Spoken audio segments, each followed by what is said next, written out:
All right, so this is board number 2. Setting up this board, I was really excited just the way that the shape is and everything.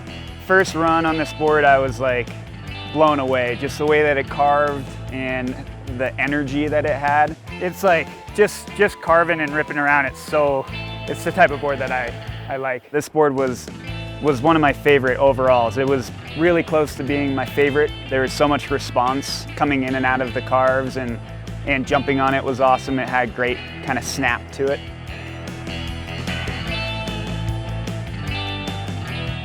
It has regular camber and pretty aggressive side cut, so it just, yeah, rails turns, like once you get on the turn, it's just ripping. It feels super stable in those turns as well. Stiff, real poppy.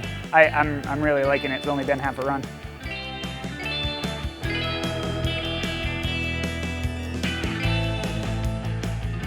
And I think where this board really kind of excelled was the half pipe.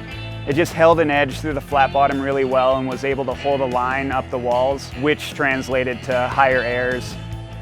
Just after taking a couple runs through the pipe, it's amazing. Just that feeling of you can really trust the board, you know, and it just maintains that speed. It has like really good rigidity through the flat bottom. It speaks a lot to like the board shape and everything, if that like actually influences your confidence, you know. Just messing around on those little rails, it does fine on them. At least for going sideways, it's fine. I haven't tried presses or anything, but that may be tough because it's so stiff.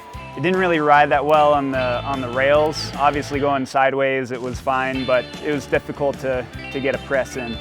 I'd say overall, just riding this board, the experience of it was super fun. It just had so much life to it that just riding the resort outside of the park was super fun. It just initiates the turns with the smallest amount of energy, and then it just holds the rail.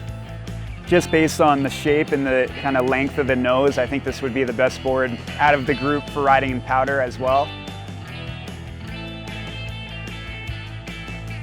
So out of all the boards, board number 2 was my favorite in the transition and in carving. So I would recommend this board for anyone who's looking to ride half pipe, obviously, but also ride in the park and just outside of the park, the whole mountain. It's a great all-around board. Let's check out what it is. Obviously, I knew it was a Burton, and it is the Deep Thinker, which is Danny Davis's board. And yeah, I mean, I kind of knew it. It makes sense. Just riding this board and seeing how Danny rides, it goes hand in hand. And when you set up this board to ride, it kind of, I don't know, gets you stoked to ride in that same type of style. And I mean, I even tried a McTwist on it. So I haven't done a McTwist in a decade. So yeah, awesome board. Good work, Burton. Good work, Danny.